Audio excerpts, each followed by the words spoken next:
Hi students, we are going ahead with our next topic, that is chloroplast. The chloroplast is the site of photosynthesis. Part of photosynthesis reactions occur in an internal membrane within the organelle. The chloroplast contain many of these internal membranes, making photosynthesis very efficient. Stages of photosynthesis. Stage 1 is called the light reaction. This stage uses water and changes light reaction or light energy from sun into chemical energy stored in ATP, that is adenosine triphosphate, and NADPH, nicotinamide adenine dinucleotide phosphate hydrogen. This stage also releases oxygen as a waste product. Stage 2 is called the Calvin cycle. This stage combines carbon from carbon dioxide in the air and uses the chemical energy in ATP and NADPH to make glucose. Now we will see, this is the light reaction. Light is utilized. You can see this is the Calvin cycle. This is NADPH. ATP is utilized, and again here ATP is broken down into the form of ADP and P, and this is NADP, release of sugar. Two stages of photosynthesis are the light reaction and Calvin cycle. Now structure of chloroplast. Photosynthesis, the process of turning the energy of sunlight into food, is divided into two basic sets of reaction known as light reaction and the Calvin cycle, which uses carbon dioxide. As you study the details in other concept, refer frequently to the chemical equation of photosynthesis. Photosynthesis occurs in chloroplast and organelle specific to the plant cell. Each chloroplast contains neat stack called the granas, and singular it is known as granum. The grana consists of sac-like membrane known as thylakoid membrane. These membranes contain photosystem, which are groups of molecules that include chlorophyll, a green pigment. The light reaction of photosynthesis occur in the thylakoid membrane. The stroma is the space outside the thylakoid membrane, and this is where the reaction of the Calvin cycle takes place. In addition to enzyme, two basic types of molecule, that is pigments and electron carriers, are key players in the process and also found in the thylakoid membrane. Now you can see this is the structure of chloroplast. Here this is thylakoid membrane, this is stroma, inner and outer membrane, and this is granum. This complete stack, this is known as the granum. This is thylakoid.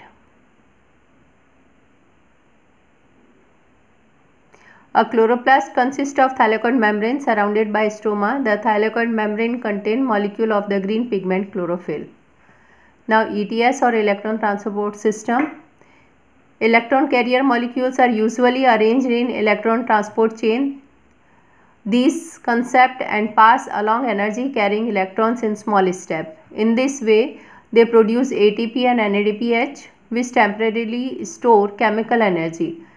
Electrons in transport chain behave much like a ball bouncing down a set of stairs. A little energy is lost with each bounce. However, the energy lost at each step is an electron transport chain accomplishes a little bit of work, which eventually result in the synthesis of ATP. Now this all reaction will be taken place into the thylakoid membrane, as we saw in the chloroplast. This is light reaction. Two hydrogen molecule, two electrons are utilized. Again two hydrogen molecule, then release of two electrons. It can be utilized here for the formation of NADP and H atom, and by the formation of NADP and H, formation of NADPH is there. And here you can see this is the ATP molecule, H molecule, ADP and P, it will form the ATP and release of H molecule. Here you can see release of water molecule, and it is again diversified into the oxygen and hydrogen atom. Now we will see, this is showing photosystem 2. This is color is showing plastoquinone. This is showing cytochrome B. This is plastocyanin. This is photosystem 1. Ferredoxin.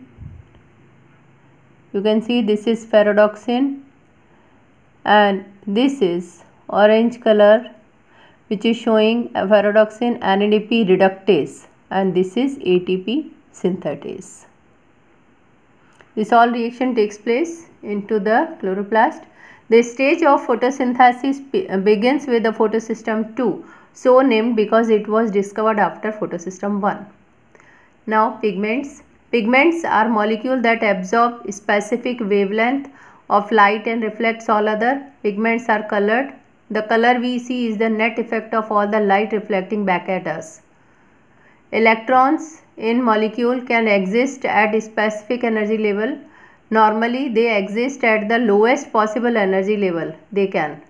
However, if enough energy comes along to boost them into the next level, they can absorb that energy and occupy the highest level. This is what pigment does.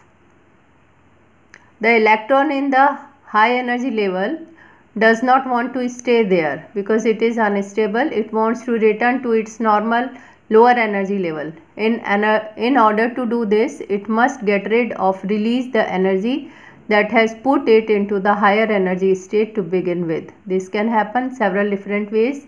The extra energy can convert it into the molecular motion and lost as heat. Some of the extra energy can be lost as heat energy while the rest is lost as a light. The re-emission of light energy is called fluorescence. The energy but not electron itself can be passed into another molecule. This is called resonance.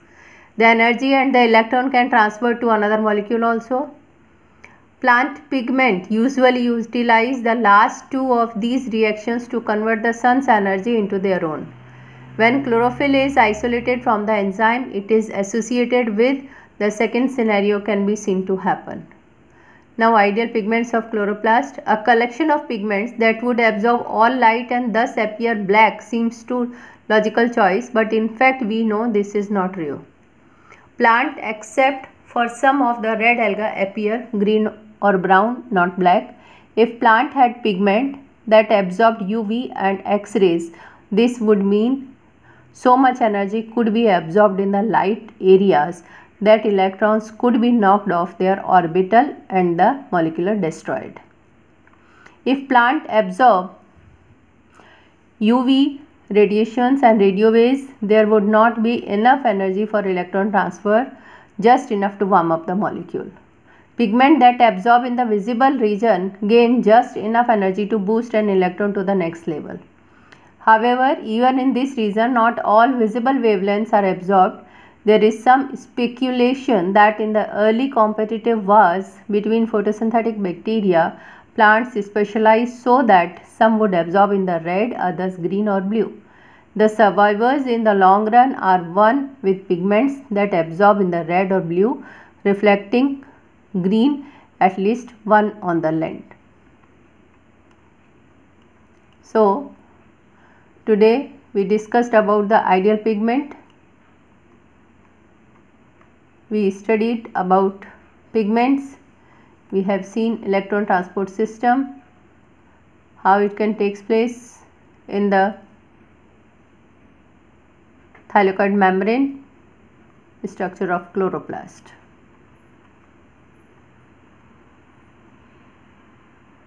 And stages of photosynthesis. Today, whatever I have taught you, I am sending you its PDF. Thank you.